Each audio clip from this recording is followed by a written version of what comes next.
अस्सलामुअलैकुम। Natasha man killer के दिमाग से निकलने के बाद शीतारा पर झुंझलाती रही। उसका ख्याल था कि शीतारा उससे झगड़ा ना करती तो वो मैन किलर के दिमाग में रहकर ज़रूर पोरस को किसी तरह ट्रैप कर लेती।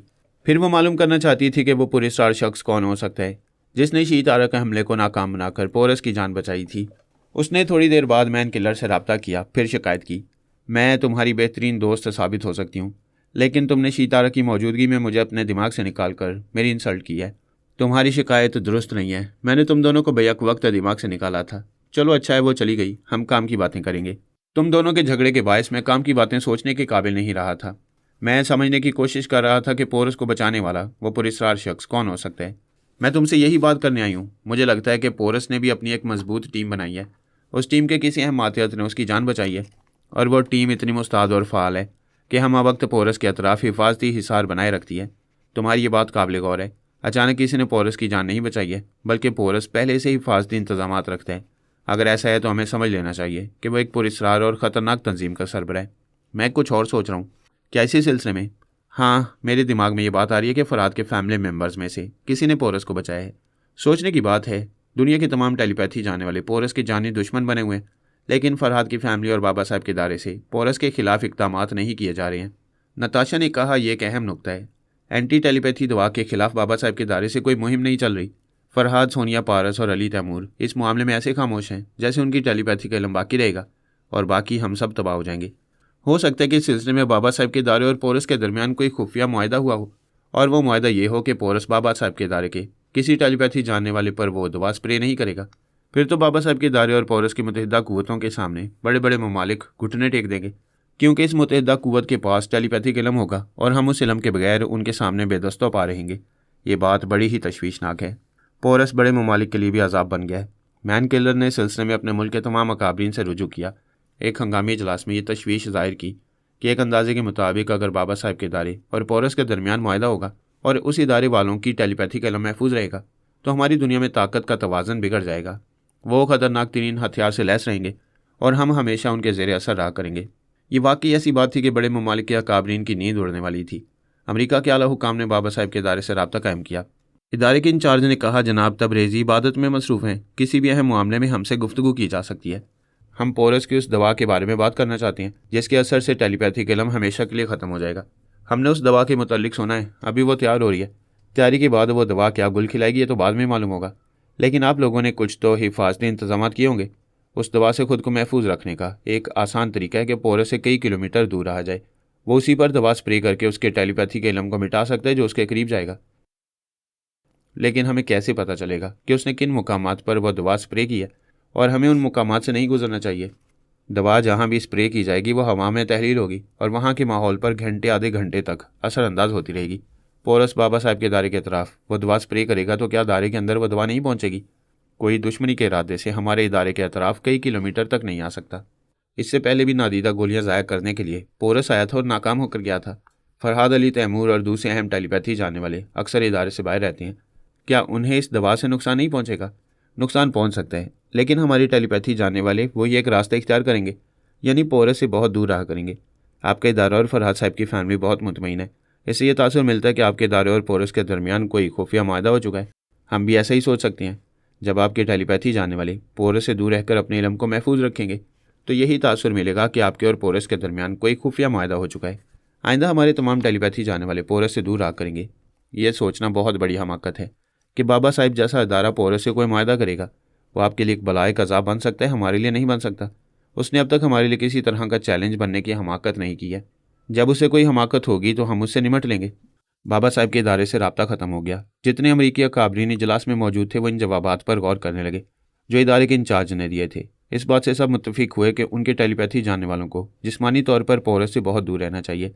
आइंदा उसे गिरफ्तार करने या उसे हलाक करने के लिए वही लोग जा सकेंगे जो टेलीपैथी ना जानते हों। ये एक सीधी सी बात थी जो सबकी समझ में आ गई और सब ने इत्तफाक़ राय से मैन किलर को हुक्म दिया कि वह अपने तमाम टेलीपैथी जानने वालों को आइंदा पोरस से दूर रखने के इंतजाम करे। मैन किलर ने कहा, हम उसे दूर रहने की हर मुमकिन कोशिश करेंगे, लेकिन ये कैसे मालूम होगा कि वो किस वक्त, किस मुल्क और किस शहर में है? एक आला अफसर ने कहा, यह तो आंख मचोली का खेल होगा, उसे ढूंढते रहना होगा। ऐसी हिकमत अमली इख्तियार करनी होगी कि वह जहाँ भी जाए उसका सुराग मिलता रहे। पोरस जैसा मक्कार रूपोश होगा तो उसे ढूंढ निकालना मुश्किल होगा। दूसरे आला अफसर ने कहा, मिस्टर किलर, हम देख रहे हैं कि तुम हर काम को मुश्किल समझने लगे हो। पहले तुमने पारस को गिरफ्तार कर लिया, लेकिन उसे कैदी बनाकर ना रख सके, वो फरार हो गया। तुमने जरगाम को सोनिया के मुकाबले में ईरान भेजा, वो कुत्ते की मौत मारा गया। अब अपने मुल्क में, अपने शहर न्यूयॉर्क में पोरस को तुम हलाक करने के लिए घेर रहे थे, इसमें भी तुम्हें नाकामी हुई। एक आला हाकिम ने कहा, तुम अपनी नाकामियों के सिलसिले में लंबी चौड़ी सफाई पेश कर सकते हो, लेकिन सफाई सुनने के लिए तुम्हें टेलीपैथी के शोबे का इंचार्ज नहीं बनाया गया है। तुम्हारे रिकॉर्ड में सुरख रोशनाई से सिर्फ नाकामियाँ ही नाकामियाँ लिखी गई हैं।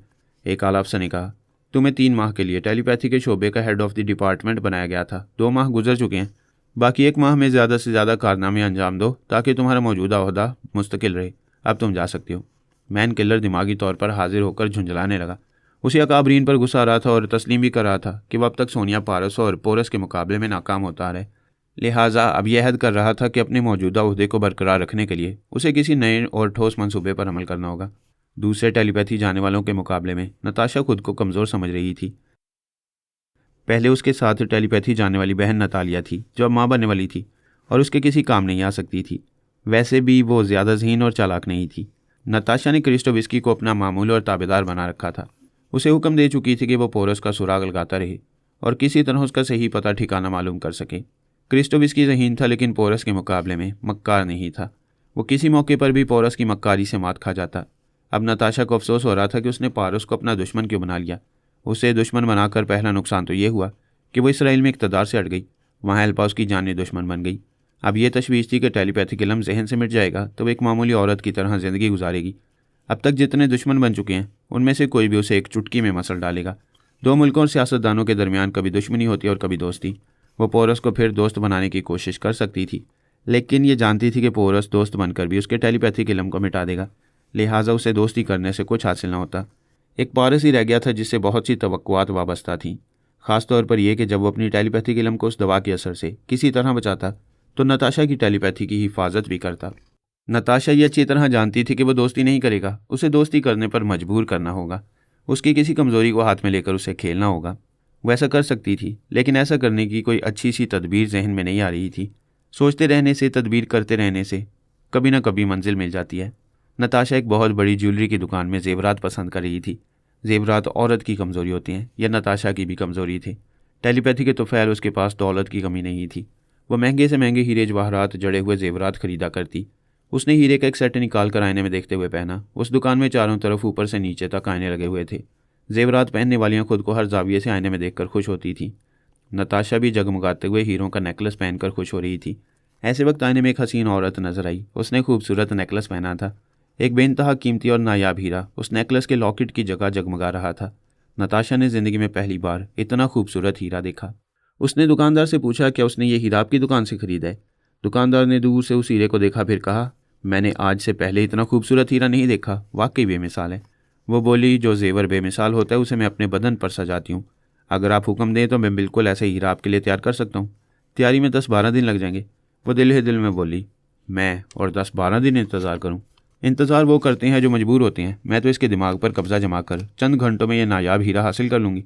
वो बिली डोना को चेहरे से नहीं पहचानती थी। दुकानदार ने पूछा, फिर क्या सोचा आपने? वो बोली, मैं असल पहनती हूँ, किसी की नकल नहीं पहनती। ये हीरे का सेट पैक कर दो और बिल बना दो। दूसरे काउंटर पर बिली डोना अपनी पसंद के जेवरात पैक करा रही थी। फिर वह बिल अदा करके लेडीज़ वॉशरूम की तरफ जाने लगी। नताशा ने उसके करीब आकर कहा, हाय। बिली डोना ने कहा, हाय, तुमने बहुत खूबसूरत लिबास पहने, फिर उस पर यह हीरा गजब ढार है। ये कहाँ से खरीदा है? वह बड़े फ़ख्र से बोली, इसका नाम चंद्रमुखी है। ये दुनिया के किसी बाजार में नहीं मिलता। ये वो हीरा है जो किसी अरबपति और खरबपति की तिजोरी से भी नहीं मिल सकता। फिर तुमने इसे कहाँ से हासिल किया है? जकार्ता की शाही महल में, हज़ारों साल पुराना ख़जाना है। मैंने ये हीरा उसी ख़जाने से हासिल किया है। मुझे फ़ख्र है कि पूरी दुनिया में ये हीरा सिर्फ मेरे पास है। उसने पूछा, क्या जकार्ता की शाही महल से तुम्हारा कोई ताल्लुक़ है? बिली डोना ने कहा, ताल्लुक़ नहीं है। अगर ताल्लुक़ होता तब भी वो शाही महल वाले मुझे ये नायाब हीरा ना देते। एक नौजवान मेरा आशिक है, वो मेरी खातिर जान पर खेल कर इसे मेरे लिए लाया है। तो फिर इस हीरे की कीमत और बढ़ गई है, क्योंकि एक आशिक जान पर खेल कर इसे लाया। वो बातें करते हुए वॉशरूम में आ गई। उसका अंदाज़ा था कि जान पर खेलने वाला आशिक कोई गैर मामूली दलेर जवान होगा, लेकिन उसकी महबूबा काम सी औरत है। इसके दिमाग में पहुंचकर वो चंद्रमुखी आसानी से हासिल किया जा सकता है। उसने दरवाजे को बंद करके बिली डोना को देखा, फिर मुस्कुराते हुए ख्यालख्वानी के जरिए उसके दिमाग में पहुंची। उसने सांस रोक ली, फिर चौंक कर नताशा को देखा। नताशा को अपनी गलती का एहसास हो गया था। उसने पूछा, क्या बात है, तुम अचानक परेशान हो गई हो? उसने नताशा को जवाब नहीं दिया। ख्याल खोनी के जरिए पारस से पूछा, क्या अभी तुम आए थे? पारस ने कहा, तुम मेरी सोच की लहरों को महसूस नहीं करती हो, फिर क्यों पूछ रही हो? मैंने सोचा शायद लहजा बदल कर आए थे, पता नहीं कौन आया था। जो भी आया था उसे अब ना आने दो, कोई नया मसला पैदा न करना, मैं यहाँ बहुत मसरूफ़ हूँ, अभी मुझसे दूर रहो।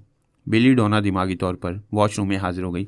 नताशा उसे गौर से देख रही थी और सोच रही थी, क्या जिसे मैं आम सी औरत समझ रही थी ये कोई ख़ास है, गैर मामूली है, शायद ख्याल ख्वानी कर रही है। उधर बिली डोना ने सोचा, ये जो मेरे चंद्रमुखी हीरे में दिलचस्पी ले रही है, क्या यही अभी मेरे दिमाग में आना चाहती थी? बिली डोना ने उसे आजमाने के लिए ख्याल खोने की प्रवास की। नताशा के अंदर पहुंची। नताशा ने सांस रोक ली। दोनों को पता चल गया कि दोनों को एक दूसरे से खतरा है। नताशा ने इस चंद्रमुखी को देखा, खतरा से खेलकर इसे हासिल किया जा सकता था। उसने अचानक उस पर हमला किया। ये नहीं जानती थी कि बिली डोना अमरीकी ट्रेनिंग सेंटर की तरबियत याफ्ता है, एक बेहतरीन फाइटर है। उसने नताशा के हमले के जवाब में एक कराटे का हाथ रसीद किया तो वह चकरा कर रह गई। दूसरा हाथ खाकर वह लड़खड़ाती हुई पीछे दीवार से जाकर लग गई। उसकी आंखों के सामने कुमकुमे जलने बुझने लगे, सामने अंधेरा सा छाने लगा। वो एक ज़बरदस्त से टकरा गई थी, एक ऊंट की तरह पहाड़ के नीचे आ गई थी। नतीजा जाहिर था कि वो बिली डोना के काबू में आने वाली थी, लेकिन तकदीर कभी उल्टे तमाशे दिखाती है, अच्छी खासी जीत को हार में बदल देती है। बिली डोना उस पर फैसलाकुन हमला करने के लिए आगे बढ़ी तो फर्श पर साबुन का एक छोटा सा टुकड़ा पड़ा हुआ था। उस पर पैर पड़ते ही वो फिसल कर गिरी, खुद को ना संभाल सकी। फिसलती हुई आकर दीवार के किनारे से टकराई। पहले उसका सर टकराया, इसलिए वो भी चकरा सी गई। करीब एक लोहे का छोटा सा डस्टबिन रखा था। नताशा ने इसे उठाकर उसके सर पर दे मारा। वो फर्श पर औंधी होने लगी। ट्रेनिंग सेंटर में मारने और मार खाने की आदी हो चुकी थी, बड़ी जीदार थी। फिर आहिस्ता आहिस्ता उठने लगी, लेकिन जहन इस हद तक कमज़ोर हो गया था कि वह नताशा की सोच की लहरों को ना रोक सकी। नताशा ने सिर्फ इतना मालूम किया कि वो कौन है। फिर बोली, अच्छा तो तुम बिली डोना हो, पारस की महबूबा। बिली ने सांस रोकने की कोशिश की। नताशा ने उसके अंदर एक हल्का सा जल्जला पैदा किया, फिर उसके दिमाग पर कब्जा जमा कर उसे चीखने से रोक दिया। जल्जला पैदा करने की तकनीक ऐसी होती है कि दिमाग फोड़े की तरह दुखने लगता है। वह थोड़ी देर तक तकलीफ की शिद्दत से फर्श पर तड़पती रही। फिर उसे ज़रा आराम आने लगा तो नताशा ने कहा, अगर तुम चाहती हो कि दूसरा जल्जला पैदा ना हो तो मेरे अहकामात पर फ़ौरन अमल करो। उठो और आईने के सामने अपना हुलिया दुरुस्त करो। बाहर किसी को शुबा नहीं होना चाहिए कि यहाँ क्या होता रहे। वो उठकर अपना हुलिया दुरुस्त करने लगी। नताशा उसके अंदर रही ताकि वह वक्त ज़ाया न करे। यह अंदेशा था कि पारस अपनी महबूबा की खैरियत मालूम करने आ सकता है। अगर वो आ जाता तो नताशा चंद्रमुखी हीरा लेकर भाग जाती, और ना आता तो चंद्रमुखी के साथ पारस की महबूबा को अपने साथ ले जाती। मुकद्दर से उसे एक खेल खेलने का मौका मिला था और वो खेल खेलना जानती थी। उसने चंद्रमुखी के साथ वो नेकलेस बिली डोना से लेकर अपने पर्स में रख लिया। वॉशरूम के दरवाजे को खोलकर बिल्ली के हाथ में हाथ डालकर यूं बाहर आई जैसे दो सहेलियां बड़ी मोहब्बत से एक दूसरे के साथ लगकर चल रही हों। बाहर पार्किंग में नताशा की कार थी। उसने बिल्ली को अपने साथ अगली सीट पर बिठाया, फिर इसे स्टार्ट करते हुए पूछा, मुझे गाइड करो कि कहाँ रहती है और किन रास्तों पर चलने। बिल्ली उसे गाइड करने लगी। नताशा उसके चोर ख्यालात से मालूम कर चुकी थी कि उसकी रिहाइशगाह में अभी पारस मौजूद नहीं है, किसी दूसरी जगह मसरूफ़ है। वो दुआ मांग रही थी कि पारस अपनी जगह घंटों मसरूफ़ रहे और वह अपना काम कर गुजरे। नताशा ने बिली डोना की रहनुमाई के मुताबिक एक बंगले के सामने कार रोक दी। उसे हुक्म दिया कि वह अपने बेडरूम में जाकर सो जाए। बिली का दिमाग अपने इख्तियार में नहीं रहा था। वह बंगले के अंदर आकर अपने बेडरूम में पहुंचकर बिस्तर पर लेट गई। नताशा इस बंगले के बाहर अपनी कार में बैठी बिल्ली के अंदर मौजूद थी। उसने टेलीपैथी के जरिए उसे गहरी नींद सुला दिया। फिर कार स्टार्ट करके वहाँ से दूर अपने बंगले में आ गई। वहाँ आराम से एक सोफे पर बैठकर बिली डोना पर तनवीमी अमल करने लगी। पारस बेखबर था, दूसरे मामलात में मसरूफ़ था, जगह बदलता रहता था। अपने करीब से करीबता रहने वाली बिली डोना को भी नहीं बताता था कि वो कहाँ जा रहा है और वापसी कब होगी। बिली डोना तनवीमी नींद सोती रही। जब बेदार हुई तो उसे याद नहीं रहा कि किसी ज्वेलरी की दुकान में नताशा से मुलाकात हुई थी। ये भी भूल चुकी थी कि नताशा ने उस पर तनवीमी अमल किया है। उसने यह तरीका इख्तियार किया था कि बिल्ली को पारस के ही ज़ेर असर रहने दिया। उसके ज़हन में ये बात नक्श कर दी थी कि वह अपने चोर ख्यालात से अपने अंदर नताशा की मौजूदगी जाहिर नहीं होने देगी और पारस को कभी शुबा नहीं करने देगी कि वो किसी और की भी मामूला बन चुकी है। उसने नताशा की मर्जी के मुताबिक पारस को मुखातिब किया। फिर पूछा, तुम सुबह से कहाँ हो? अब रात होने वाली है, क्या इरादा है? वो बोला, इरादे नेक हैं, अपनी जान के साथ रात गुजारना चाहता हूँ, लेकिन एक मामले में बुरी तरह उलझा हुआ हूँ। गुत्थी सुलझ जाएगी तो आधी रात से पहले आ जाऊँगा, वरना कल हमारी मुलाकात होगी। मैं यहाँ तनहा बोर हो रही हूँ। मुलाजमा ने जो खाना तैयार किया है वो मुझे पसंद नहीं है। तुम होते तो किसी रेस्तोरां में डिनर करती। आज तनहा कहीं डिनर करो, कल तुम्हारा साथ दूंगा। मैं एक नई मुलाजमा को अपनी खिदमत के लिए रखना चाहती हूँ, तो रख लो। मुलाजमीन सप्लाई करने वाली एजेंसी से रब्ता करो और वहाँ से आने वाली ख़वातीन में से कोई एक मुलाजमा अपने लिए पसंद कर लो। ठीक है, मैं यही करूँगी। आज रात आने की कोशिश करो। उसने पारस से रब्ता ख़त्म कर दिया। नताशा ने उसके दिमाग पर कब्जा जमा कर उसे थोड़ी देर गायब दिमाग रखा। उसके अंदर ये ख्याल पैदा किया कि वह मुलाजमीन सप्लाई करने वाली एजेंसी से रब्ता कर चुकी है। फिर वो कॉल बेल की आवाज़ पर चौंक गई। उसने अपने कमरे से निकलकर बाहर का दरवाज़ा खोला। सामने एक जवान औरत खड़ी हुई थी, वो नताशा थी। उसने कहा, आपको एक मुलाजमा की ज़रूरत है, मैं एजेंसी से आई हूँ। मेरा नाम जूलिया है, आप जूली कह सकती हैं। अंदर आओ, तो मुझे पहली नज़र में पसंद आ गई हो। वो शुक्रिया अदा करते हुए अंदर आई, फिर बोली, मैं घर की कोई जिम्मेदारी नहीं संभालूंगी, सिर्फ आपका ज़ाती काम करूंगी। मैं यही चाहती हूँ, तुम दिन रात मेरे साथ रहा करो। बिल्ली डोना वही कह रही थी जो नताशा चाहती थी। बज़ाहिर नताशा कनीज़ बनकर आई थी, लेकिन बिल्ली उसकी कनीज़ बनकर रहने वाली थी। जी कॉक ने पहले तो मुख्तार शाह पर तनवीमी अमल करके उसे अपना गुलाम बना लिया, फिर उसका लबो लहजा बदल दिया ताकि फ़हमी और अली उसके पुराने लहजे को गिरफ्त में लेकर उसका दिमाग तलाश करते रहें और नए लबो लहजे वाले मुख्तार शाह के दिमाग तक कभी ना पहुंच सकें। फिर यह अंदेशा था कि वो चेहरे से पहचाना जाएगा।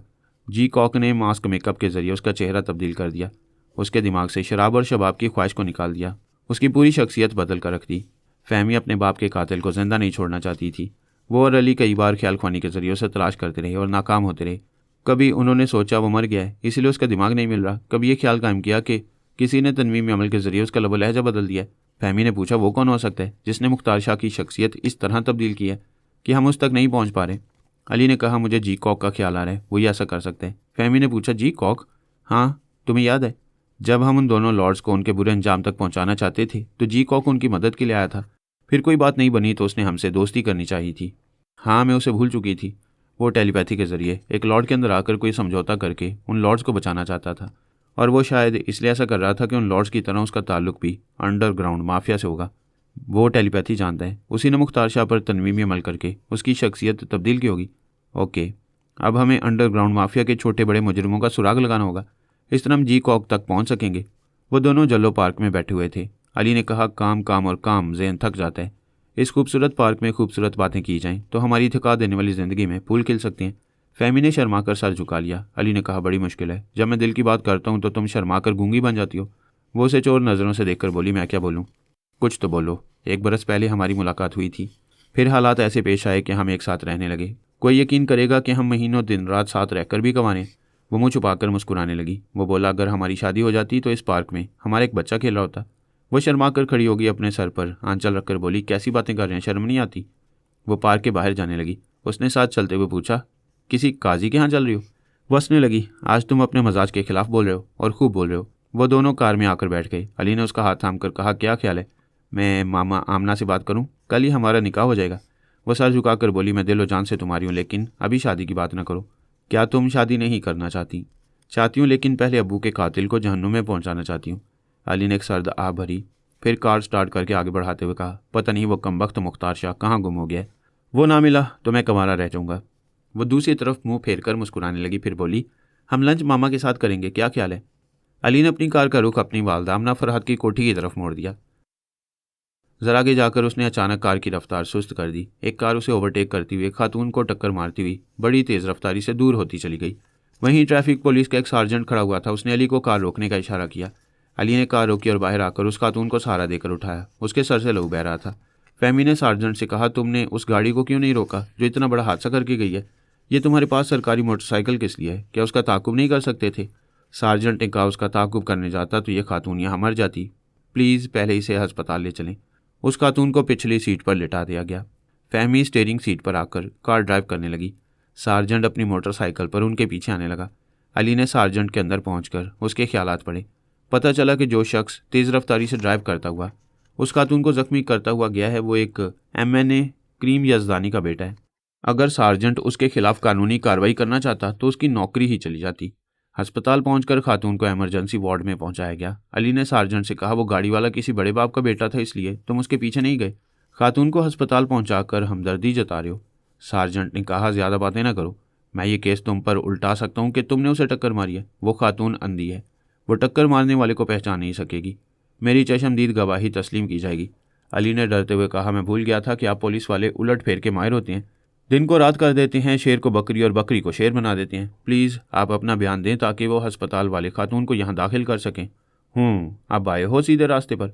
चलो, इस केस से तुम्हें बचा लेता हूँ, क्या याद करोगे? लेकिन बचाने की फ़ीस तो देनी होगी। फ़ीस का मतलब समझते हो ना? जी हाँ, बिल्कुल समझता हूँ। अली ने जेब से हज़ार के 5 नोट निकाल कर उसे दिए।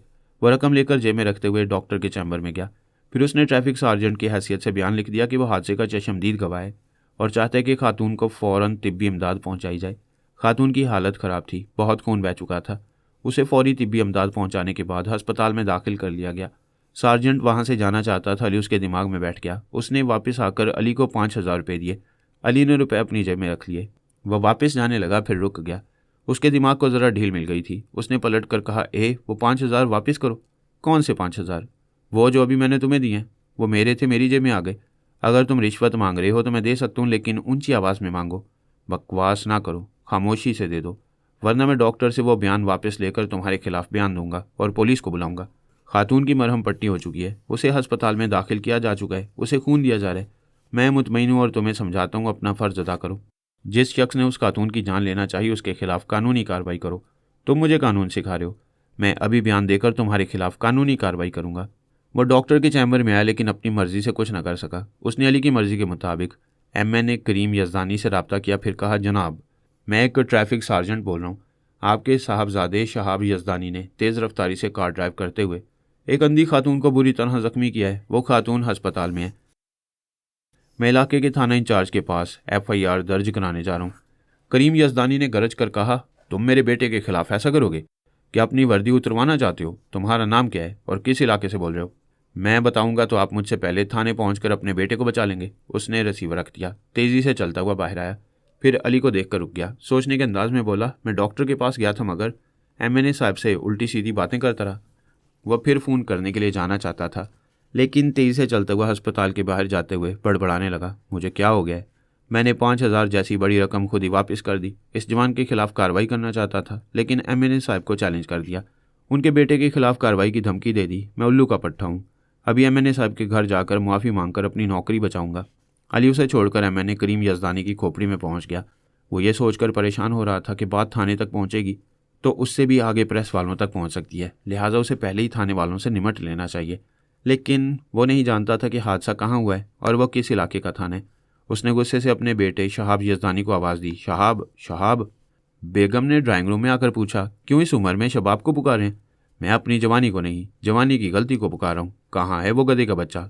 आप बेटे पर गुस्सा कर रहे हैं लेकिन खुद को गालियाँ दे रहे हैं, आखिर बात क्या है? बेटे ने आकर कहा, ओ गॉड, आप दोनों हमेशा लड़ते क्यों रहते हैं? तुम अपनी कार से जिस औरत को जख्मी करके आए हो वह अस्पताल में पड़ी है। फ़ौरन बताओ किस इलाके में तुमने ऐसी हरकत की है। बेटे ने बताया। बाप ने टेलीफोन डायरेक्टरी में उस इलाके के थाने का नंबर मालूम किया, फिर वहाँ के इंचार्ज से रब्ता करने के बाद कहा, मैं MNA करीम यज़दानी बोल रहा हूँ। इंचार्ज ने कहा, अस्सलाम वालेकुम सर, अभी मैंने पढ़ा है कल आप वजारत का हलफ उठाने वाले हैं। मैं आपको मुबारकबाद देता हूँ। यह मेरी खुशकिस्मती है कि आपने मुझे फ़ोन किया है। मेरे लायक कोई खिदमत सर? मेरे बेटे ने तुम्हारे इलाके में एक खातून को अपनी गाड़ी से टक्कर मारी है। क्या मेरे बेटे के खिलाफ किसी ट्रैफिक पुलिस के सार्जेंट ने रिपोर्ट दर्ज कराई है? यहाँ ऐसी कोई रिपोर्ट दर्ज नहीं कराई गई है। किसी की मजाल है कि आपके साहबजादे के खिलाफ कोई रिपोर्ट करे। अली ने करीम यज़दानी के दिमाग पर कब्जा जमा लिया। वो बोला, मेरे बेटे के खिलाफ रिपोर्ट दर्ज क्यों नहीं होगी? मैं मिनिस्टर बनने वाला हूँ, तो क्या मेरा बेटा कानून से बालातर हो जाएगा? पुलिस अफसर ने गड़बड़ा कर पूछा, सर मैं नहीं समझा, आप क्या चाहते हैं? मैं चाहता हूँ तुम कानून के तकाजे पूरे करो। मेरे बेटे ने कानून शिकनी की है। ये मुजरिम मेरे घर में है यहाँ, और इसे गिरफ्तार करो। उसने रसीवर रखा। बेगम ने कहा, आप तो रात को पीते हैं, दिन को क्यों चढ़ गई है? ये फ़ोन पर बेटे के खिलाफ हुक्म क्यों दे रहे थे? शाहब ने कहा, डैडी आपने संजीदगी से पुलिस को बुलाया है, वो यहाँ आ जाएंगे। हाँ आएंगे और तुम्हें गिरफ्तार करके ले जाएंगे। बेगम ने कहा, ये इंसाफ पसंदी हमें ना दिखाएं। आप इस मुल्क के बेवकूफ़ अवाम के लीडर हैं और कल मिनिस्टर बनने वाले हैं, लेकिन हमारे लिए घर की मुर्गी दाल बराबर है। करीम यज़दानी ने अपने सर पर रुमाल रखकर कहा, मैं आज से एक सच्चा मुसलमान और पक्का पाकिस्तानी हूँ। मैं उस गरीब ज़ख्मी औरत से इंसाफ करूँगा और अपने बेटे को सज़ा दिलाकर ये मिसाल कायम करूँगा कि पाकिस्तान के सियासतदान इंसाफ की खातिर अपनी औलाद को कुर्बान कर देते हैं। आप अपनी कुर्बानी दें, कसाई की छुरी तले आ जाएं। मेरे बच्चे को क्यों कुर्बान कर रहे हैं? उसने बेगम को नज़रअंदाज करके अपने सेक्रेटरी को बुलाया, फिर कहा, अभी प्रेस के तमाम रिपोर्टर्स को इतला दो कि MNA करीम यज़दानी ने मुहासबे का अमल अपने घर से शुरू किया है और अपने बेटे को एक जुर्म में गिरफ्तार करा है।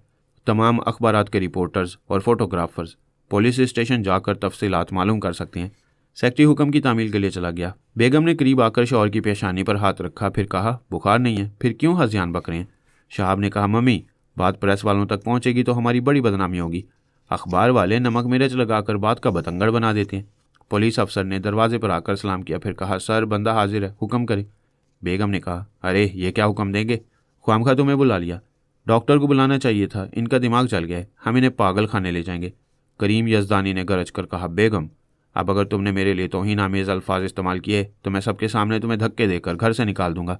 फिर उसने अफसर से कहा, ये मेरा बेटा शहाब यज़दानी है, अगर वो औरत अस्पताल में मरेगी तो मैं इसे फांसी की सज़ा दिलाऊंगा। बेगम रोते हुए दोनों हाथ अपने सीने पर मारते हुए बोली, हाय मैं मर जाऊं, मेरे बेटे को क्यों फांसी होगी? आपके ख़ानदान वालों को होगी। मेरा बेटा हवालात में जाएगा तो मैं इस घर से चली जाऊंगी। करीम यज़दानी ने डांट कर इंस्पेक्टर से कहा, क्या तुमने मेरा हुक्म नहीं सुना? इसे अभी हथकड़ी लगाकर यहाँ से ले जाओ। इंस्पेक्टर हुक्म की तामील करने लगा। शहाब यज़दानी को हथकड़ी पहनाने लगा। माँ रोने लगी। करीम यज़दानी को झंझोड़ने लगी, ये आप क्या कर रहे हैं? बेटे को हथकड़ी लग चुकी है, बाहर आपकी क्या इज्जत रह जाएगी? सारी दुनिया थू थू करेगी। आज से मेरी वाह वाह होगी। आज से मैं एक सच्चे पाकिस्तानी की तरह अपना नाम रोशन करूंगा। पुलिस अफसर शहाब को हथकड़ी लगाकर वहां से ले जाने लगा। माँ अपने बेटे के पीछे जाना चाहती थी। करीम यज़दानी ने उसे पकड़कर कहा, एक मुजरिम के पीछे ना जाओ। तुम एक मुहिब वतन सियासतदान की शरीक हयात हो, मेरे साथ कार में चलो। अली उसके दिमाग में बैठा ये तमाशे कर रहा था। फहमी ने उसे मुखातिब किया तो वो करीम यज़दानी के दिमाग से निकल आया। वो कह रही थी, खुदा का शुक्र है वो खातून अब खतरे से बाहर है। उसे खून दिया जा चुका है, मगर अफसोस बेचारी अंधी है। क्या तुमने उसके हालात मालूम किए हैं? हाँ, एक मुतवस्सत घराने से इसका ताल्लुक है। इसका बेटा सऊदी अरब में अपनी बीवी बच्चे के साथ है। ये अपने पोते को देखने के लिए तरसती रहती है। आंखों की बिनाई के लिए आई बैंक वालों से रब्ता किया हुआ है। बेटा इलाज के लिए रकमें भेजता रहता है। वो 1 माह बाद बीवी बच्चों के साथ आने वाला है। ये चाहती है कि उनके आने से पहले बिनाई मिल जाए ताकि अपने पोते को देख सके। लेकिन आई बैंक वाले कहते हैं कि तरतीबवार फहरिस्त के मुताबिक नाबीनाओं को बारी बारी बेनाई दी जाती है। इसके लिए एक अरसे तक इंतज़ार करना पड़ता है कि कोई अपनी आंखों का अतिया दे तो फिर बेनाई मिले। वो दोनों उस खातून के पास आए, उसे तसल्ली दी कि उसका खातिर ख्वाह इलाज होता रहेगा। वह इलाज के सिलसिले में अखराजात की परवाह न करे। फहमी ने अली से कहा, हम दोनों ख्याल ख्वानी के जरिए दूसरे ममालिक के आई बैंकों से रब्ता करेंगे। हो सकता है इसे जल्द बेनाई मिल जाए। हाँ, मैं ज़रा इनसे निमट लूँ जो असम्बलियों में कानून बनाते हैं और असम्बलियों के बाहर तोड़ देते हैं। ये कहते ही वो करीम यज़दानी के पास पहुँच गया। उसकी बेगम फूट फूट कर रो रही थी और अपने शौहर को पागल कह रही थी। उस वक्त अली उसके दिमाग से निकलकर फहमी के पास गया, इसलिए करीम यज़दानी का दिमाग आज़ाद हो गया। वो चौंक कर बोला, अरे तुम इस तरह क्यों रो रही हो? क्या हो गया तुम्हें? आप मुझसे पूछ रहे हैं? अभी जो आपने शहाब के खिलाफ किया है, कोई अपनी औलाद के खिलाफ नहीं करेगा। आखिर मैंने ऐसा क्या किया है?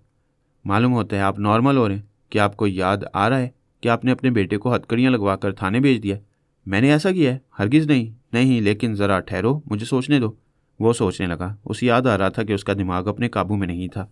वह बेटे को सज़ा दिलाने के लिए पुलिस को बुला चुका था, जबकि ऐसा करना नहीं चाहता था। उसने एक मुहिब वतन पाकिस्तानी बनकर तमाम प्रेस वालों को थाने बुलवाया था और वह ऐसा करना नहीं चाहता था, लेकिन ऐसा बेख्तियार कर चुका था। वह दोनों हाथों से सर थाम कर बोला, ओह बेगम, मुझे कुछ याद आ रहा है, मैंने कुछ गड़बड़ की है। कुछ नहीं, बहुत गड़बड़ की है। वतन की मोहब्बत का भूत उतर गया है, तो अभी थाने चलें और बेटे को ले आएं। लेकिन उस थानेदार की इतनी जुर्रत कैसे हुई कि मेरे बेटे को हथकड़ी लगा कर जाए? वो तो हुक्म का बंदा है, आपने जो कहा उसने किया, आप देर न करें। वो दोनों अपनी शानदार कार में बैठकर पुलिस स्टेशन के हाथी में आए तो वहाँ अखबारात के रिपोर्टरों और फोटोग्राफरों का एक हजूम उनका मुंतजिर था। वो परेशान होकर बोला, बेगम ये तो मुश्किल हो गई, यहाँ तो मुझे सच्चा पाकिस्तानी लीडर बनना होगा। चूल्हे में जाए लीडरी। आप इनसे कह दें कि बेटे ने किसी खातून को गाड़ी से टक्कर नहीं मारी थी। दुश्मनों ने हमारे बेटे के खिलाफ शरपसंदी का मुजाहरा किया है। वो कार से निकलकर बाहर आया। एक बड़े अखबार के रिपोर्टर ने कहा, सर आपने पाकिस्तानी सियासत में एक चौंका देने वाला काम किया है, वरना आज तक सियासतदानों ने इक़्तिदार में आते ही अकरबा परवरी की है और अपने छोटे बड़े सियासी जुराइम को छुपाया है। अली ने करीम यज़दानी के दिमाग पर कब्जा जमा लिया। वो सीना तान कर बोला, मैं अपने अमाल से साबित करता रहूँगा कि हम सियासतदानों को ईमानदार, दयानतदार और इंसाफ परवन होना चाहिए और तमाम सियासतदानों को मेरी तरह अपने घर से मुहासबा शुरू करना चाहिए। आज मेरे बेटे ने कानून तोड़ा है और मैंने उसे हवालात में पहुँचा दिया। अगर मेरी बीवी भी कानून तोड़ेगी तो मैं इसे भी हवालात के जूते मारूंगा। बेगम अपनी तौहीन पर तिल मिलाने लगी। प्रेस वालों की भीड़ में शौहर से कुछ नहीं कह सकती थी। वह सच्चे को एक तरफ ले जाकर बोली, ये थोड़ी देर पहले नॉर्मल हो गए थे, यहाँ बेटे की रिहाई के लिए आए थे, लेकिन प्रेस वालों का हजूम देखकर फिर खोपड़ी उलट गई है। ये ख्वामखा मुहिब वतन और इंसाफ पसंद बन रहे हैं। एसएचओ ने कहा, बेगम साहिबा मैं खुद परेशान हूँ, मेरी समझ में नहीं आ रहा है कि क्या करूँ। आप किसी तरह प्रेस वालों को रुखसत करें, फिर मैं इन्हें संभाल लूँगी। दूसरी तरफ वो कानून की बालादस्ती के लिए धुआंधार तकरीर कर रहा था। उसकी तस्वीर उतारी जा रही थी। वह तरह तरह के सवालों के जवाबात वतन की मोहब्बत के हवाले से दे रहा था।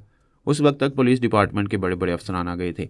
आखिर तमाम प्रेस वाले रुखसत हो गए। थाने के अंदर बड़े बड़े अफसरान ने करीम यज़दानी को सलाम किया, उसे मुबारकबाद दी कि वह मिनिस्टर बनने वाला है और इससे पहले उसने कानून की बालादस्ती के लिए अपने घर से मुहासबा शुरू किया। अली ने उसके दिमाग को ढील दी। वह इंस्पेक्टर को गुस्से से देखते हुए बोला, पागल के बच्चे, तूने मेरे बेटे को हथकड़ी क्यों पहनाई? वो परेशान होकर बोला, जनाब अली आपने हुक्म दिया था, मैं तो हुक्म का बंदा हूँ। क्या तुम नहीं जानते सियासतदान गिरगिट की तरह रंग बदलते हैं? मैंने भी रंग बदला था। मेरे बेटे को हवालात से निकालो। उसके बेटे शहाब यज़दानी को हवालात से बाहर लाया गया। पुलिस के आला अफसर ने कहा, जनाब अली मुझे जैसे ही खबर मिली थी मैंने एसएचओ को ताकीद कर दी थी कि आपके साहिबजादे के खिलाफ एफआईआर दर्ज न करें। आप बहुत बड़े सियासतदान हैं, कोई सियासी चाल चल रहे हैं। करीम यजदानी ने खुश होकर कहा, शाबाश, तुमने दूर की सोची और एफआईआर दर्ज नहीं कराई। अब इस केस को झूठा साबित करो। बयान दो कि पुलिस इंक्वायरी के मुताबिक मेरे बेटे ने किसी खातून को गाड़ी से टक्कर नहीं मारी है। मुखालिफ सियासी पार्टी वालों ने मेरे बेटे को झूठे इल्ज़ाम में फंसाने की कोशिश की थी। आपने खूब चाल चली है, आपके साहबजादे रहा होगे। मुखालिफ पार्टी पर इल्ज़ाम आएगा और आप नेक नाम रहेंगे। कल के तमाम अखबारात में लिखा होगा कि आप इंसाफ परवर सियासतदान हैं। आपने अपने बेटे को सज़ा दिलाने से दरेग नहीं किया था। इस बार अली ने शहाब यजदानी के दिमाग पर कब्जा जमाया। वो बोला, आप जैसे पाकिस्तानी बुजुर्गों को देखकर शर्म आती है। आप मेरे बाप हैं और सियासत की आड़ में जुराइम को फ़रोग दे रहे हैं और आप इतने बड़े बड़े अफसरान कानून के मुहाफिज होकर कानून की धज्जियाँ उड़ा रहे हैं। करीम यजदानी ने बेटे को डांट कर कहा, यह तुम क्या बकवास कर रहे हो? मैं आप लोगों को शर्म दिलाने की कोशिश कर रहा हूँ, लेकिन पिछले 50 बरसों में किसी को शर्म नहीं आई। आप हजरात को कैसे आएगी? बेगम ने परेशान होकर कहा, यह क्या हो रहा है? बाप सीधा हुआ तो बेटे की खोपड़ी उलट गई है। इन्हें घर ले चलो और डॉक्टर को बुलाओ। मैं घर जाने के लिए थाने नहीं आया हूँ। मैंने कानून तोड़ा है। इन तमाम पुलिस अफसरान को तस्लीम करना चाहिए, मेरा बयान लेना चाहिए। अगर वो खातून अस्पताल में मर जाएगी तो मैं अदालत में कहूँगा कि मुझे सजाए मौत दी जाए। बेगम ने कहा, सजाए मौत होगी तुम्हारे दुश्मनों को। बेटे घर चलो। आप कैसी माएँ हैं? क्या पाकिस्तानी माएँ ऐसी होती हैं? नहीं, जो माएँ अपनी आइंदा नस्ल को पाकिस्तान के खिलाफ अपना जहरीला दूध पिलाती हैं। ऐसी औरतों को माँ बनने से पहले गोली मार देनी चाहिए। या अल्लाह, मैं क्या करूँ? पहले शौहर तकरीर कर रहा था, अब बेटा मुहिब वतन बनकर तकरीर कर रहा है। शहाब यजदानी वहाँ से चलता हुआ हवालात में आहनी सलाखों के पीछे आया, फिर बोला, ताला लगाओ, मुझे बंद कर दो। करीम यजदानी ने सिपाहियों से कहा, इसे ज़बरदस्ती पकड़कर मेरे घर पहुँचाओ, वहाँ डॉक्टर से इलाज कराया जाएगा। सिपाही उसे जबरन पकड़कर ले जाने लगे। अली ने सोचा कि इस मुल्क के अवाम को ऐसे ही हुक्मरान और कानून के मुहाफिज मिलते रहेंगे। मैं कितनों के दिमागों में जाकर उन्हें फ़र्ज शनासी का एहसास दिलाऊंगा। जब मैं उनके दिमागों से निकलूंगा वो फिर अपनी पुरानी डगर पर आ जाएंगे। दुनिया के तमाम टेलीपैथी जानने वाले मिलकर भी इन्हें दुरुस्त नहीं कर सकेंगे। वो लोग शहाब यजदानी को पकड़कर गाड़ी में ज़बरदस्ती बिठा रहे थे। वो कह रहा था, आप लोग कानून की शक्ल बिगाड़ कर मुझे सज़ा से बचा रहे हैं, लेकिन मैं अपने किए की सज़ा ज़रूर पाऊंगा। वो अचानक गाड़ी का दरवाज़ा खोलकर निकला, फिर तेज़ी से दौड़ता हुआ थाने के अहाते से बाहर जाने लगा। माँ ने कहा, हाय, मेरा बच्चा दीवाना हो गया है, उसे पकड़ो। सिपाहियों के साथ बड़े अफसरान भी उसके पीछे दौड़े, लेकिन वो उनसे बहुत आगे निकल चुका था। दौड़ता हुआ सड़क पर पहुंच गया था। फिर उसने उसी तरह दौड़ते हुए खुद को एक तेज़ रफ्तार गाड़ी से टकरा दिया। माँ बाप के हलक से चीखें निकल गईं। गाड़ी ने टक्कर मारकर उसे दूर उछाल दिया था। वह दूर तक लुढ़कता हुआ सड़क के किनारे पहुंच गया, बुरी तरह लहूलुहान हो गया। इंसाफ का तकाजा यही था। अब वो भी उसी अंधी औरत की तरह अस्पताल में आराम फरमाने वाला था। फहमी और अली ने दूसरे ममालिक के आई बैंकों से राब्ते किए। अंधे हर मुल्क में होते हैं और सभी बहनाई हासिल करना चाहते हैं, इसलिए ऐसे नाबीना ज़रूरतमंदों की तवील फहरिस्त हर मुल्क के आई बैंकों में होती है। उन सबको उनकी बारी के मुताबिक आंखों की बहनाई मिलती है। हमारी दुनिया में ऐसे लोग कम हैं जो अपनी मौत से पहले अपनी आंखों का अतिया देने की वसीयत लिख देते हैं। इसलिए बहनाई हासिल करने के लिए नाबीना हजरात को तवील अरसे तक इंतज़ार करना पड़ता है। अली और फहमी टेलीपैथी के जरिए पहले उस खातून की बारी ला सकते थे और जो असल हकदार होता उसे खातून के नंबर के मुताबिक पीछे कर सकते थे, लेकिन ये एक हकदार के साथ सरासर नाइंसाफ़ी होती। वह ऐसा नहीं कर सकते थे, मजबूर हो गए थे। फहमी ने कहा, मैं सुबह खातून से मिलने गई थी, उसे हल्का सा बुखार था, हमें उसकी खैरियत मालूम करना चाहिए। वो दोनों उसकी खैरियत मालूम करने के लिए उसके दिमाग में पहुँचे। पता चला अब उसे बुखार नहीं है। वो बिस्तर के सरहाने टेक लगाए बैठी हुई थी। उसके करीब 2 अफराद कुर्सियों पर बैठे हुए थे, उनमें से एक डॉक्टर था। वो खातून से कह रहा था, ये मिस्टर सरफराज खान है, बहुत बड़े समाजी कारकुन हैं, ज़रूरतमंदों की ज़रूरतें पूरी करते रहते हैं। खातून ने एक सरदार भर कर कहा, अफसोस, मेरी ज़रूरत ऐसी है जो मुकद्दर की मंजूरी से ही पूरी हो सकती है। डॉक्टर ने कहा, तुम मुझसे कई बार कह चुकी हो कि अपने पोते को देखने के लिए बेचैन हो। सरफराज साहब कोशिश करेंगे तो तुम्हें 1 हफ्ते के अंदर आंखों का अतिया मिल जाएगा। खातून ने खुश होकर पूछा, सच? मैं डॉक्टर हूँ, मजाक नहीं कर रहा हूँ। मिस्टर सरफराज खान बड़े वसी ज़राए के मालिक हैं। खातून ने कहा, सरफराज साहब, मैं आपको देख नहीं सकती, लेकिन आप मेरे लिए फ़रिश्ता बनकर आए हैं। डॉक्टर साहब ने जो कहा है आप भी अपनी ज़ुबान से कह दें, क्या मुझे बहनाई मिल जाएगी? सरफराज खान ने कहा, ज़रूर मिलेगी, लेकिन किसी से आंखों का अतिया हासिल करने के लिए बहुत बड़ी रकम उसे देनी पड़ती है। मेरा बेटा मुझे रकमें भेजता रहता है, मैंने 1 लाख रुपये जमा कर लिए। 1 लाख रुपये कुछ नहीं होते। जब बाजार से माल गायब कर दिया जाता है तो माल चोर दरवाजे से ब्लैक में मिलता है और भारी कीमत पर मिलता है। वो खातून ज़रा मायूस हुई। उसके पास वही 1 लाख रुपये थे। वो कहना चाहती थी कि गरीब है, उससे ज़्यादा रकम उसके पास नहीं है, लेकिन फहमी और अली बड़ी देर से सोच रहे थे कि सरफराज खान क्या चीज़ है और आंखों का 1 हफ्ते के अंदर कहाँ से ले आएगा। ये तजस्सुस में मुब्तला करने वाली बात थी। वह सरफराज खान की असलियत बाद में मालूम कर सकते थे। पहले फहमी ने खातून की ज़ुबान से कहा, मैं अपने पोते को देखने के लिए कहीं से भी ज़्यादा रकम हासिल करने की कोशिश करूँगी। आप ये तो बताएं कितनी रकम की ज़रूरत होगी। रकम बहुत ज़्यादा है, 5 लाख रुपए। 5 लाख तो बहुत होते हैं, पोते को देखने के लिए कम होते हैं। आप दुरुस्त कहते हैं, मैं कल सुबह तक 5 लाख रुपए का इंतज़ाम कर लूँगी। उनकी गुफ्तगू के दौरान में फहमी और अली अपनी कोठी में थे। वो कोठी से निकलकर कार में आए और अस्पताल की तरफ जाने लगे। वो अपनी आंखों से सरफराज खान को देखना चाहते थे। फहमी ने अली से पूछा, तुमने सरफराज खान की आवाज़ सुनी है? क्या इसके दिमाग में जाओगे? मुझे शुबा है इसका ताल्लुक ऐसी अंडरग्राउंड माफिया से है जो इंसानी अज़ा फरोख्त करने का कारोबार करते हैं। ऐसी बड़ी तंजीमों के अफराद टेलीपैथी जानते हैं या फिर योगा के माहिर होते हैं। अगर वह मेरी सोच की लहरों को महसूस करेगा तो मोहतात हो जाएगा, फिर हमारे हाथ नहीं आ सकेगा। वो अस्पताल पहुंच गए। उस वक्त तक सरफराज खान जा चुका था, डॉक्टर भी नहीं था। खातून तनहा बैठी सोच रही थी कि उसने बेख्तियार 5 लाख रुपये अदा करने की हामी क्यों भर ली। वो कल सुबह तक इतनी बड़ी रकम कहाँ से लाएगी? उन्होंने खातून के पास आकर उसकी खैरियत पूछी। खातून ने कहा, खुदा का शुक्र है मैं ठीक हूँ। तुम दोनों सुबह और शाम मेरे पास आते हो, मेरे इलाज के तमाम अखराजात बर्दाश्त करते हो। मैं तुम लोगों का एहसान कभी नहीं भूलूंगी। आप एहसान की बात ना करें, ये बताएं परेशान क्यों हैं? ये तुमने कैसे समझा कि मैं परेशान हूँ? आपके चेहरे से साफ जाहिर है। अली ने कहा, हम आपके काम आ रहे हैं, शायद आप नहीं चाहती कि अपनी परेशानी बताकर हमें मज़ीद परेशान करें। फहमी ने कहा, हम आपको अपनी माँ समझ कर आती हैं, क्या आप हमें अपनी औलाद की तरह नहीं समझती हैं? बेटी, मैं तुम दोनों को औलाद से बढ़कर समझती हूँ। तो फिर बताएं मसला क्या है? मसला नहीं है, ख्वाहिश है, पोते को आंखों से देखने की ख्वाहिश जो कभी पूरी नहीं हो सकेगी। आप ऐसा क्यों सोच रही हैं? इसलिए कि आंखें बहुत महंगी हैं। यहाँ के डॉक्टर साहब के साथ एक साहब आए थे, कह रहे थे कि 1 हफ्ते के अंदर आंखों का अतिया दिला सकते हैं, लेकिन 5 लाख रुपये अदा करने होंगे। अली ने कहा, माँ जी ये कौन सी बड़ी बात है, कल सुबह तक आपको 5 लाख रुपये मिल जाएंगे। खातून का मुंह हैरत से खुल गया, उसके चेहरे से बेयकीनी झलक रही थी। पूछा, 5 लाख रुपये? इतनी जल्दी, यानी कि कल सुबह मिल जाएंगे? इसमें हैरानी की क्या बात है? बेटे, मैं नहीं जानती तुम कौन हो। तुम्हारी शख्सियत से और तुम्हारे नेक अमाल से अंदाज़ा लगाया कि किसी शरीफ और दौलतमंद घराने से ताल्लुक़ रखते हो, लेकिन मैं तुम्हारी कोई सगी नहीं हूँ, सिर्फ मुंह बोली माँ हूँ और कोई नहीं हूँ। फिर भी तुम मुझे 5 लाख दोगे? हमने आपको ज़ुबान से नहीं दिल से माँ कहा है। आप तमाम फिक्र और परेशानियाँ दिल से निकाल दें, कल सुबह आपको ये रकम मिल जाएगी। वह दोनों हाथ उठाकर उन्हें दिल से दुआएं देने लगी। अली वहाँ से उठकर डॉक्टर के चैम्बर में आया। उसने खिड़की से देखा, डॉक्टर किसी मरीज से बातें कर रहा था और सिगार पी रहा था। तंबाकू नोशी करने वाले योगा के माहिर नहीं होते। अली आसानी से उसके दिमाग में पहुंच गया, फिर उसके ख्यालात पड़ने लगा। सब उसे डॉक्टर बे कहते थे। यूं तो वो अपने शोबे में और ऊंची सोसाइटी में एक मुअज़्ज़ज़ डॉक्टर कहलाता था, लेकिन उसका ताल्लुक अंडरग्राउंड माफिया से था। वो बड़ी राजदारी से माफिया के सरबराह जी कॉक के लिए काम करता था।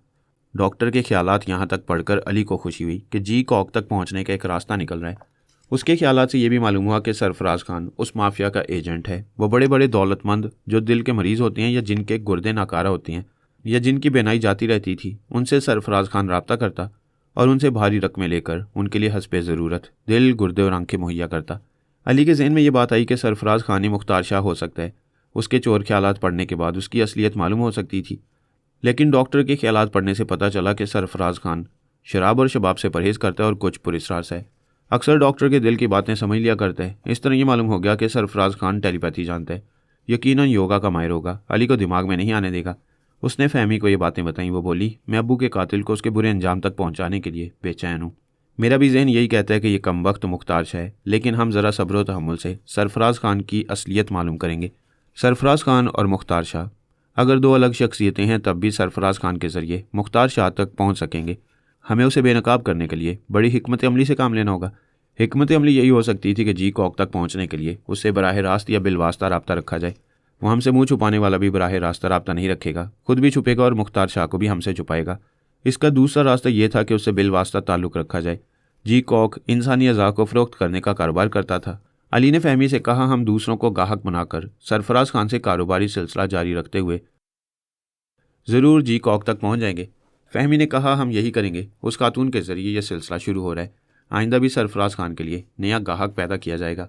उस अस्पताल में एक मरीज़ था जिसका एक गुर्दा बिल्कुल नाकारा हो चुका था और दूसरा गुर्दा भी सही तरह काम नहीं कर रहा था। अली ने उस शख्स के जहन पर तनवीमी अमल के ज़रिए ये बातें नक्श कर दी कि वो शख्स एक अमीर कबीर बिजनेसमैन है। उसका करोड़ों का बैंक बैलेंस है। वो बड़ी से बड़ी रकम अदा करके अपने लिए गुर्दे खरीद सकता है। दूसरे दिन अली ने उस खातून को 5 लाख रुपये ला कर दिए और उसे तसल्ली दी कि वो मज़ीद अखराजात की परवाह न करे, उसे ज़रूरत के मुताबिक रकमें मिलती रहेंगी। डॉक्टर और सरफराज खान ने आकर उससे 5 लाख रुपये लिए। सरफराज खान ने कहा, तुमने वादे के मुताबिक इतनी बड़ी रकम अदा की है, मैं 1 हफ्ते के अंदर तुम्हारे लिए आंखों का अतिया ले आऊँगा। वो वादा करके डॉक्टर से मुसाफिया करके रकम लेकर अस्पताल से बाहर आया।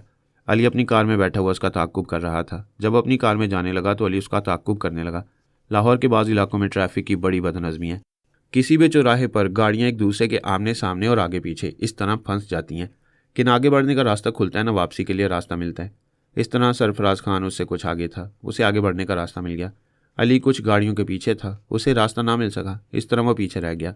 जब रास्ता मिला तब तक सरफराज खान कहीं गुम हो चुका था। अली को अंदाज़ा था कि नाकामी हो सकती है, इसलिए आइंदा सरफराज खान को नज़र में रखने के इंतजामात वो कर चुका था। वो मरीज़ जिसके दोनों गुर्दे नाकारा हो चुके थे, उसने डॉक्टर को अपने कमरे में बुलाकर कहा, मैं कल तक दिवालिया था लेकिन अब मेरी कारोबारी हालत संभल गई है। मुझे लाखों रुपए का मुनाफा हो रहा है। अब मैं बड़ी से बड़ी रकम अदा करके अपने लिए गुर्दे खरीद सकता हूँ। डॉक्टर ने कहा, यह बड़ी खुशी की बात है कि आपकी कारोबारी हालत संभल गई है। आपको लाखों रुपए के मुनाफे के साथ नई ज़िंदगी भी मिल सकेगी। मैं अखबारात में इश्तिहार छुपवाना चाहता हूँ कि जो अपना एक गुर्दा फ़रोख्त करना चाहेगा उसे मैं 2 लाख रुपए दे दूंगा। डॉक्टर ने कहा, अखबारात में इश्तिहार देने की क्या ज़रूरत है। मैं एक ऐसे शख्स को जानता हूँ जो आपके लिए 1 हफ्ते के अंदर गुर्दों का इंतज़ाम कर देगा। ऐसी बात है डॉक्टर, तो आप मेरे लिए गुर्दों का भी इंतज़ाम करें और ऑपरेशन भी। मैं आपको मुँह मांगा मुआवजा दूंगा।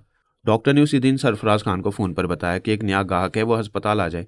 डॉक्टर उसका फ़ोन नंबर जानता था, रिहाइश का नहीं जानता था, वरना अली उसके दिमाग से उसका पता मालूम करके उसे उसके घर की 4 दीवारी में ट्रैप कर लेता। सरफराज खान गुर्दों के मरीज़ के पास आ गया। उसे ये तय कर लिया कि वह 2 गुर्दों के 4 लाख लेगा और वादे के मुताबिक 1 हफ्ते के अंदर गुर्दे सप्लाई करेगा। मरीज़ ने वादा किया कि दूसरी सुबह वह मतलूबा रकम अदा करेगा। अली ने इस बार अपने चंद आलाकारों के जरिए उसकी रिहाइशगाह तक पहुंचने का मंसूबा बनाया। दूसरे दिन सरफराज खान जब 4 लाख रुपए एक ब्रीफ केस में ले जाकर जाने लगा तो अली के तमाम आलाकारों को उसकी कार का रंग और नंबर मालूम था। उन आलाकारों की गाड़ियाँ उसकी कार के आगे भी थीं और पीछे भी। वो ट्रैफिक के हजूम में भी उनकी नज़रों में रहा। वो बेखबर था कि उसका ताक़ुब हो रहा है और आगे पीछे चले जाने वाली गाड़ियों में से कुछ उसे घेर रही हैं। वो शहर के बाहर कहीं रहता था। जब उसकी कार शहर से बाहर मुल्तान रोड पर जाने लगी तो आगे जाने वाली गाड़ी ने रास्ता रोक लिया। पीछे से भी एक गाड़ी ने वापस मुड़ने का रास्ता बंद कर दिया। वो सब मुसल्लह थे, उन्होंने गाड़ियों से उतरकर उसे घेर लिया। एक ने पूछा, इस ब्रीफ केस में क्या है? सरफराज ने फ़ौरन ही जी कॉक को ख्याल खोनी के जरिए मुखातिब किया, बॉस गड़बड़ हो गई है, डाकुओं ने मुझे घेर लिया है। जी कॉक ने उसके दिमाग में आकर कहा, वो कहीं हैं, ब्रीफ केस इनके हवाले कर दो, इनमें से किसी की आवाज़ और लहजा याद रखो, बाद में इन्हें टेलीपैथी के जरिए ट्रैप करके अपनी रकम वापस ले ली जाएगी। अली एक आलाकार के दिमाग में था। उस आलाकार ने रिवॉल्वर का दस्ता सरफराज खान के सर पर जोर से मारा। वो बुरी तरह जख्मी होकर बोला, मुझे मारते क्यों? मेरा ब्रीफ केस ले जाओ, मेरा पीछा छोड़ दो। अली अपना काम कर चुका था। उसे जख्मी करके उसके दिमाग में पहुंचा तो उसे जी कॉक की आवाज़ सुनाई दी, तुम किस किस्म के डाकू में फंस गए हो? कमबख्त माल भी छीनते हैं और मारते भी हैं। वो लोग ब्रीफ केस लेकर अपनी गाड़ियों में चले गए। अली ने फहमी से कहा, सरफराज के दिमाग में चली आओ। जी कॉक उससे बातें कर रहे हैं। वह सरफराज के दिमाग में आई। उसके सर पर ज़रब लगाई गई थी। उसका सर चकरा रहा था। जी कॉक कह रहा था, किसी तरह कार ड्राइव करो और किसी डॉक्टर के पास जाकर जख्म की मरहम पट्टी कराओ, अपनी दिमागी तवानाई बहाल करो, वरना दुश्मन तुम्हारे दिमाग में घुस आएंगे। फहमी उसके चोर ख्यालात पड़ रही थी। जी कॉक ने मुख्तार शाह का ब्रेन वॉश किया था, उसकी पिछली ज़िंदगी को उसके जहन से मिटा दिया था। उसके चोर ख्यालात में भी ये बात नहीं रही थी कि उसका नाम कभी मुख्तार शाह था। वो मायूस होकर अली से बोली, मुख्तार शाह नहीं है, क्या तुम भी इसके चोर ख्यालात पढ़ रहे हो? हाँ, चोर ख्यालात इसे सरफराज खान साबित कर रहे हैं। दिमाग में छुपे हुए ख्यालात झूठ नहीं कहते, लेकिन तनवीमी अमल के ज़रिए चोर ख्यालात को भी तब्दील किया जा सकता है। मुख्तार शाह की पिछली ज़िंदगी की तमाम बातें इसके जहन से मिटाई जा सकती हैं। वह डॉक्टर से मरहम पट्टी कराने के बाद अपनी कोठी में आया। जी कॉक ने कहा, तुम्हारे किसी दुश्मन को तुम्हारी इस दिमागी कमज़ोरी का इल्म नहीं है तो महफूज हो, खूब खाओ पियो, आराम करो, शाम तक तुम्हारी दिमागी तवानाई बहाल हो जाएगी। वो उसके दिमाग से चला गया। उसने कुछ फल खाए और दूध पिया। इसके बाद वो आराम से लेट गया। अली ने उसे टेलीपैथी के जरिए थपक थपक कर सुला दिया। उस पर तनवीमी अमल करने लगा। पहले उसने जी कॉक के तनवीमी अमल को मिटाया। उसकी याददाश्त वापस आई तो ये राज खुल गया कि वो मुख्तार शाह है। फहमी भी उसके दिमाग में मौजूद थी। उसकी असलियत मालूम होते उसे शदीद गुस्सा आया। वह तनवीमी अमल के दौरान में ही उसे हलाक कर सकती थी, लेकिन वो कोई काम अली के मशवरे के बगैर नहीं करती थी। अली ने तनवीमी अमल से फारिग होकर कहा, इसे यूं ही हलाक करोगी तो ये मरने के बाद खाक में मिल जाएगा। इसकी मौत से दूसरों को फ़ायदा पहुंचाओ। इसकी आंखें उस खातून को और दोनों गुर्दे उस मरीज़ को दिए जाएंगे। ये तमाम उम्र गुनाह करता रहा, मरने के बाद इसे नेकी कमाने दो। जब वो तनवीमी नींद पूरी करके बेदार हुआ तो थोड़ी देर तक आंखें खोलकर छत को तकता रहा और सोचता रहा कि कहाँ है। उसे यूं लग रहा था जैसे बहुत अरसे तक ख्वाब गफलत में रहा हो। फिर वो उठकर बैठ गया। सामने एक बड़ा सा आईना था। उसमें सरफराज खान का चेहरा नजर आ रहा था, जबकि वो खुद को मुख्तार शाह की हैसियत से पहचान रहा था। अली ने उसकी सोच में कहा, हाँ मुझे याद आ रहा है, जी कॉक ने मेरी आवाज़ और लहजा बदलने के अलावा चेहरा भी बदल दिया था। मालूम होता है उसके तनवीमी अमल का असर ख़त्म हो चुका है, इसलिए मुझे अपनी असलियत याद आ रही है। ओ गॉड, पता नहीं मैं कितने दिनों से खुद को और अपनी ज़ेबा को भूला हुआ था। तुम अपनी मौत को भी भूले हुए थे। वो अपने अंदर फहमी की आवाज़ सुनकर चौंक गया। सहम कर बोला, तुमने मुझे कैसे ढूंढ लिया? जैसे मौत अपने शिकार को ढूंढ लेती है। तुम जिंदा रहने की जितनी कोशिशें कर सकते थे कर चुके हो। अब ना तुम्हें फरार का कोई रास्ता मिलेगा और ना जी कॉक तुम्हें छुपा सकेगा। वो बुरी तरह खौफजदा था। उसने ख्याल ख्वानी के जरिए जी कॉक को मुखातिब किया, बॉस मैं बड़ी मुसीबत में हूँ, मुझे बचाओ। जी कॉक ने हैरानी से पूछा, तुम तो मुख्तार शाह के लबो लहजे में बोल रहे हो? मैं मुख्तार शाह हूँ, अपने लहजे में ही बोलूँगा। अली ने तुम्हारे तनवीमी अमल को मेरे ब्रेन से वॉश कर दिया। ओ गॉड, अली तुम्हारे अंदर कैसे पहुँच गया? बॉस ये तो वही जानता है, मगर फहमी मुझे जिंदा नहीं छोड़ेगी। फहमी से पहले मैं तुम्हें जिंदा नहीं छोड़ूंगा। अब अगर तुम्हें छुपाऊंगा तो वो दोनों मेरे पीछे पड़ जाएंगे। बॉस ये क्या कह रहे हैं? मैं तुम्हारा खिदमत गुजार और वफ़ादार हूँ। मुझे ऐसा वफ़ादार नहीं चाहिए जो अपने साथ हमारी मौत भी लाए। मैंने सारी ज़िंदगी लॉर्ड्स की और तुम्हारी खिदमत की है। उन खिदमत के एवज़ मुझे बचाने की कोई तदबीर करो। क्या खाक तदबीर करूँ? क्या ये नहीं समझ रहा हूँ कि फहमी और अली यहाँ छुपे हुए हैं, हमारी बातें सुन रहे हैं? उन्हें सुनने दो, तुम मेरी फ़िक्र करो। मुझे अपनी फ़िक्र है। पता नहीं वो कितने अरसे से तुम्हारे दिमाग में चुपचाप आते रहे हैं और तुम्हारे ज़रिए हमारे अहम मंसूबे मालूम करते रहे हैं। आइंदा मेरे पास ना आना, मैं जा रहा हूँ। अली ने पूछा, कहाँ जा रहे हो? तुम्हारी तलाश में कितने ही दिन ज़ाया किए हैं, अब तुम भी छुप नहीं सकोगे। मिस्टर अली, मेरी तुमसे कोई ज़ाती दुश्मनी नहीं है। इंसानी अज़ाब फ़रोख्त करने वाला सबका दुश्मन होता है। अगर आप मुझ पर भरोसा करें तो मैं ये कारोबार छोड़ दूंगा, कोई दूसरा धंधा करूंगा। अली ने कहा, मैं नहीं चाहता कि तुम ये कारोबार छोड़ दो। मैं इस कारोबार में तुम्हारा शरीक रहना चाहता हूँ। वह हैरानी से बोला, आप ये क्या कह रहे हैं? मैं तो क्या दुनिया का कोई मुजरिम यकीन नहीं करेगा कि आप ऐसे कारोबार में शरीक हो सकती हैं। अगर तुम कुछ अरसे तक जिंदा रहना चाहते हो तो मेरी बात का यकीन कर लो। मुझे आंखों की और गुर्दों की ज़रूरत है, तुम ये चीज़ें मुझे सप्लाई करोगे। आपको ज़रूरत है तो आप जितनी तादाद में चाहेंगे मैं उतनी ही तादाद में तमाम चीज़ें आपके पास पहुंचा दूंगा। मुख्तार शाह ने एक नाबीना खातून से 5 लाख रुपए लिए हैं। इस खातून को मुख्तार शाह की आंखें दो, और इसने जिस मरीज से 4 लाख लिए हैं उसे मुख्तार शाह के दोनों गुर्दे दे दो। ये चीज़ें अपने फालतू डॉक्टर के जरिए अस्पताल पहुँचाओ और ऑपरेशन तक तमाम मराहल से गुजरने, उन्हें बेनाई और गुर्दे मुहैया करने तक तुम ख्याल ख्वानी के जरिए मौजूद रहोगे और तमाम इंतजामात करते रहोगे। ये बातें मुख्तार शाह के दिमाग में हो रही थीं। वो चीख कर बोला, नहीं, मैं अपनी आंखें नहीं दूंगा। अगर अपने दोनों गुर्दे दे दूंगा तो जिंदा कैसे रहूंगा? फहमी ने पूछा, क्या तुम्हें यह खुशफहमी है कि मैं तुम्हें जिंदा छोड़ दूंगी? वो खौफ से कांपते हुए बोला, ये क्या हो रहा है? तुम सब मेरे अंदर बैठकर मेरी मौत का फैसला कर रहे हो। फहमी ने कहा, तुम्हें एक बार की मौत नहीं मिलेगी, तुम थोड़ा थोड़ा करके किस्तों में मरोगे। पहले तुम्हें बेहोश करके आंखों से महरूम किया जाएगा। वो लरसते हुए बोला, नहीं, खुदा के लिए ऐसा जुल्म न करना। तुम्हें उस वक्त तो खुदा याद नहीं आया जब तुमने मेरे बेकसूर अब्बू को कत्ल किया था? जब तुम दिल, गुर्दे और आंखें हासिल करने के लिए मासूम औरतों और मर्दों को हादसों के जरिए मारते हो या कत्ल करते हो तो कभी ये ख्याल नहीं आता कि खुदा तुम्हें देख रहा है और तुम्हें ऐसे अमाल की सज़ा देने वाला है। अब मैं कभी ऐसा नहीं करूँगा, इस बार मुझे माफ़ कर दो। मौत, किस्तों में मौत। आंखें निकालने के 1 हफ्ते बाद फिर तुम्हें बेहोश किया जाएगा और तुम्हारे गुर्दा निकाला जाएगा। वो रोने लगा, धाड़े मार मार कर रोने लगा। वो बोली, 1 हफ्ते के बाद तुम्हारा तीसरा और आखिरी ऑपरेशन किया जाएगा, क्योंकि दूसरा गुर्दा निकालने के बाद तुम जिंदा नहीं रह सकोगे। उस पर सख्ता तारी हो गया। आदमी मौत के बाद साकित हो जाता है। वो किस्तवार मौत की दहशत से मौत से पहले ही साकित हो गया।